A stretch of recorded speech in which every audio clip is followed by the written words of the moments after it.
Function కైనా order చేయండి 8919763872 www.sanatanjal.in. Hi hello కొలుగురు 24/7 news ఛానల్కు స్వాగతం.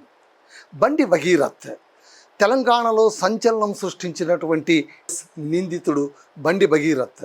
అంతవరకే అయితే పర్వాలేదు, కాకపోతే సాక్షాత్ కేంద్ర మంత్రి బండి సంజయ్ ముద్దుల కుమారుడు కావడంతో ఈ కేసు మరింత సంచలనంగా మారిన విషయం మనకందరికీ తెలుసు. ఈ కేసుకు సంబంధించి చాలా అంశాలు ప్రతిరోజు ఒక్కొక్కటి బయటకు వస్తున్నాయి. అన్నిటికంటే మించి కీలకమైన ఒక అంశం ఉంది. ఆ అంశం గురించి ఇవాళ మనం మాట్లాడుకోబోతున్నాం. ఏ విషయంలోనైనా సరే ఇటీవల కాలంలో మీరు ఏ క్రైమ్ ఇన్సిడెంట్ తీసుకున్నా సరే మొట్టమొదట పోలీసులు పట్టుకునేది ఏంటంటే కనుక నిందితుల మొబైల్ డేటా. ఎందుకంటే ఆ మొబైల్ డేటాలోన వాళ్ళకి కావలసిన సమాచారం మొత్తం కూడా దొరికే వీలు ఉంది. ఆ డేటాలోనే వీడియోస్ ఉంటాయి, కాల్ డేటా ఉంటుంది, ఆ తర్వాత వాయిస్ చాట్స్ ఉంటాయి, ఆ తర్వాత మిగిలిన విషయాలన్నీ కూడా చాలా వివరంగా దొరికేది ఆ చిట్టి మొబైల్ ఫోన్లోనే.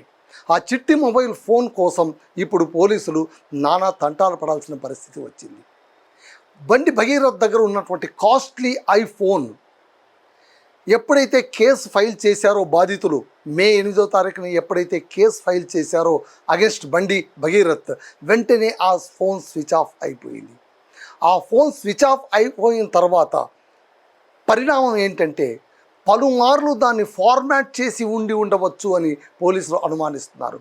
ఒక ఫోన్ను ఫార్మాట్ చేస్తే ఏమవుతుంది, ఎందుకు ఫార్మాట్ చేయాల్సి వస్తుంది, ఎందుకు సాధారణంగా మనం ఫార్మాట్ చేస్తామంటే ఆ ఫోన్ ఏమైనా ట్రబుల్ ఇచ్చినా, స్టక్ అయిపోయినా, లేదా ఓవర్ మెమరీ అయిపోయినా, లేదా దాన్ని మొత్తం మళ్ళీ రీఫ్రెష్ చేయాలనుకున్నా సాధారణంగా అత్యవసర పరిస్థితిలో ఆ ఫోన్ను మనం ఫార్మాట్ చేస్తాం. అలా ఫార్మాట్ చేయడం వల్ల అది ఫ్యాక్టరీ సెట్టింగ్లోకి వెళ్ళిపోతుంది. ఫ్యాక్టరీ సెట్టింగ్లోకి వెళ్ళిపోవడం అంటే ఏంటంటే మీరు ఫోన్ కొన్నప్పుడు కొత్త ఫోన్ ఎలా ఉంటుందో, అంటే అందులో ఏ డేటా ఉండదు, ఏ మొబైల్ డేటా ఉండదు, ఏ ఫోన్ నంబర్లు ఉండవు, ఎవరి పేర్లు ఉండవు, ఏమీ ఉండదు, కేవలం ఫోన్ మాత్రమే ఉంటుంది. ఆ ఫోన్లో ఉండవలసిన ఫీచర్లు మాత్రమే ఉంటాయి. క్రమక్రమంగా వాటిలో అన్నీ ఎక్కించుకుంటూ ఉంటారు. సో ఎప్పుడైతే దాన్ని ఫార్మాట్ చేసిన తర్వాత ఫ్యాక్టరీ మోడ్లోకి వెళ్ళిపోతుందో, ఫ్యాక్టరీ సెట్టింగ్లోకి వెళ్ళిపోతుందో, అందులో నుంచి ఏ సమాచారమైనా రాబట్టుకోవడం అతి కష్టంగా మారిపోతుంది. అందుకే నిందితులు చాలా సందర్భాల్లోన ఫోన్ అయినా మార్చేస్తూ ఉంటారు, ఫోన్ అయినా ఎక్కడైనా పడేస్తూ ఉంటారు. చాలా సందర్భంలో చూడండి, పెద్ద పెద్ద కేసుల్లోనూ నిందితులు ఏం చేస్తారంటే ఫోన్లను పక్కన పడేస్తూ ఉంటారు, కనిపించకుండా మాయం చేస్తూ ఉంటారు. ఇక్కడ మనకు రెండు అనుమానాలు వస్తున్నాయి. బండి భగీరథ్ తన ఐఫోన్ను, కాస్ట్లీ ఐఫోన్ను ఫీచర్ మార్చేశారా, ఫార్మాట్ చేసేసారా, ఫ్యాక్టరీ సెట్టింగ్స్లోకి తీసుకెళ్లారా అన్న అనుమానం ఒకటైతే, రెండవది ఏంటంటే అసలు ఆ ఫోన్ కానే కాదు, ఫోన్ మార్చి ఇచ్చారు అన్నటువంటి అపవాదు కూడా వస్తుంది. ఈ రెండిట్లో ఏదైనా సరే పోలీసులకు ఖచ్చితంగా ఇది ఒక సవాలే ఈ కేసును ఛేదించడం. ఎందుకంటే బాధితురాలకు సంబంధించిన డేటా మొత్తం అక్కడ ఉంటుంది కాబట్టి ఆ డేటా పట్టుకుంటే తప్ప కేసు ముందుకు వెళ్ళలేని పరిస్థితి. బాధితురాలు ఫిర్యాదు ఇచ్చారు, అది ఓకే, కానీ దాన్ని ఛేదించాలి కదా. So this is the big light to research the case. కానీ ఇక్కడే తిరకాసు ఏంటంటే ఫోన్ సెట్టింగ్ మార్చేశారు అని. ఒకవేళ ఫోన్ సెట్టింగ్ మారితే ఏం చేయాలి? పోలీసులు నిస్సహాయంగా చేతులు ఎత్తేస్తారంటే నో, నెవర్. వాళ్ళకున్న మార్గాలు వాళ్ళకుంటాయి. శతకోటి దరిద్రాలకు అనంత కోటి ఉపాయాలు అన్నట్టు నిందితులు చేసే ప్రతి చర్యకు కూడా పోలీసుల ప్రతిచర్య ఖచ్చితంగా ఉండనే ఉంటుంది. కాబట్టి ఇక్కడ బండి భగీరథ్ ఐఫోన్ విషయంగా ఏమేం చేయవచ్చు? ఆ ఫోన్ ఏమై ఉంటుందంటే ఫోన్ సెట్టింగ్ ఒకవేళ మార్చి ఉంటే, ఫోన్ స్విచ్ ఆఫ్ చేసిన, అంటే ఎప్పుడైతే ఫోన్ స్విచ్ ఆఫ్ అయ్యిందో ఆ చివరి కాల్ ఎక్కడ ఉంది అని దాన్ని ట్రేస్ అవుట్ చేయడం ద్వారా మనం డేటా పట్టుకోవచ్చు. ఆ తర్వాత సెల్ టవర్స్ ఉంటాయి, ఆ సెల్ టవర్ ద్వారా కాల్ డేటా మ్యాపింగ్ చేయొచ్చు. నెంబర్ 2, ఒకటి లాస్ట్ కాల్ డేటా ఎవరికి వెళ్ళింది, ఏంటి, ఏం కదా, తద్వారా ఆ ఫోన్ చివరిలో ఎవరితో మాట్లాడారు, ఎక్కడ మాట్లాడారు, ఏం మంత్రాలు చేశారు, వీటన్నింటినీ రాబట్టుకునేటువంటి ఒక అవకాశం ఉంది. నెంబర్ 2, రెండవ మార్గం ఏంటంటే cell phone tower trace out చేసి అక్కడ కాల్ డేటా మ్యాపింగ్ చేయడం. ఆ కాల్ డేటా మ్యాపింగ్ చేయడం ద్వారా దాన్ని మొత్తం కూడా రీకన్స్ట్రక్ట్ చేసుకోవచ్చు, రిట్రైవ్ చేసుకోవచ్చు. ఎలాగైతే పోలీసులు క్రైమ్ ఇన్సిడెంట్లో సీన్లను రిక్రియేట్ చేస్తారో, రీకన్స్ట్రక్ట్ చేస్తారో, అలాగే ఫోన్లో కూడా మొత్తం డేటా డిలీట్ చేసినా కూడా దాన్ని రిట్రైవ్ చేసేందుకు 1,00,000 మార్గాలు ఉంటాయి. ఆ మార్గాలను ఇప్పుడు పోలీసులు అనుసరిస్తున్నారని మనకున్నటువంటి సమాచారం. ఇప్పుడు డీటెయిల్లోకి వెళితే అత్యాధునిక ఐఫోన్ డేటా రికవరీ సాధారణంగా కష్టం.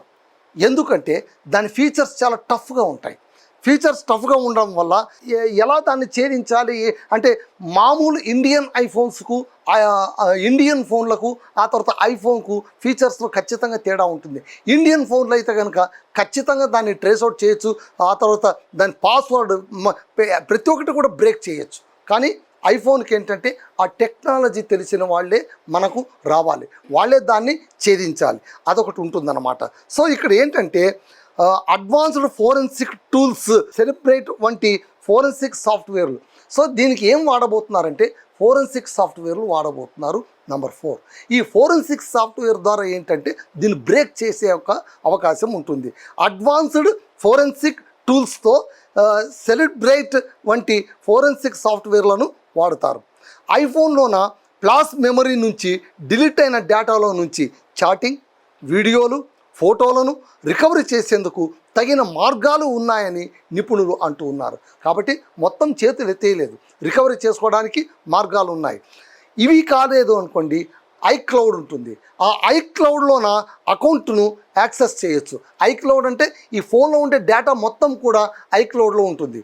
ఐఫోన్కి సంబంధించినటువంటి క్లౌడ్లోన అది మెయింటైన్ చేస్తూ ఉంటారు ఆ డేటా మొత్తాన్ని కూడా. అంటే ఒకవేళ ఫోన్ ఏమైనా పోగొట్టుపోయినా, ఫోన్లో ఏదైనా చెడిపోయినా, డేటా మొత్తం పోయినా కూడా క్లౌడ్లో ఉంటుంది. కాబట్టి ఆ క్లౌడ్ నుంచి డేటాను మళ్ళీ రిట్రైవ్ చేసుకునే అవకాశాలు ఉంటాయి. కాబట్టి ఇక్కడ ఐక్లౌడ్, ఈ ఐక్లౌడ్లోన డేటాను యాక్సెస్ చేయడానికి ఐఫోన్ సంస్థను సంప్రదిస్తారేమోనని మరొక మాట కూడా వినిపిస్తోంది. ఎందుకంటే ఎవరికి పడితే వాళ్ళకు యాక్సెసిబిలిటీ ఉండదు. కాబట్టి ఖచ్చితంగా ఐఫోన్ తయారీ సంస్థను సంప్రదించి ఇలా ఉంది మాకు ఆ అకౌంట్ యాక్సెస్ చేయడానికి అవకాశం ఇవ్వాలంటే పోలీసులు అడిగితే ఖచ్చితంగా అవకాశం ఇచ్చే వీలు ఉంది. ఆ తర్వాత నిందితుడి క్లౌడ్ అకౌంట్ను యాక్సెస్ను కోర్టు ద్వారా, అంటే వీళ్ళు నేరుగా అడగడానికి వీల్లేదు, ప్రతి ఒక్కటి కూడా లీగల్ మార్గంలో వెళ్ళాలి. కాబట్టి కోర్టు ద్వారా వెళితే యాక్సెస్ దొరికే అవకాశం ఉంది.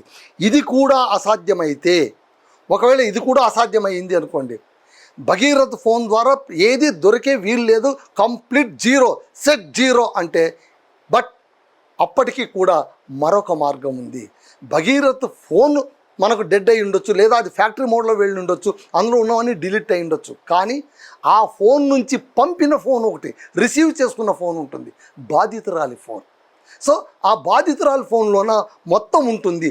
దాన్ని డిలీట్ చేయడం ఎవరి తరం కాదు. కాబట్టి ఖచ్చితంగా దాన్ని యాక్సెస్ చేసి రిట్రైవ్ చేసి తద్వారా ఖచ్చితంగా ఈ కేసును ఛేదించడానికి పోలీసులు ప్లాన్ వేస్తూ ఉన్నారు. కాబట్టి ఈ ఐఫోన్ ఎలా ఉంటుంది, ఏంటి, ఏం కథ అనేది చాలా కీలకంగా మారుతుంది. ఈ కేసులోన భగీరథ్ ఫోన్ అనేటువంటిది చాలా కీలకంగా మారుతుంది.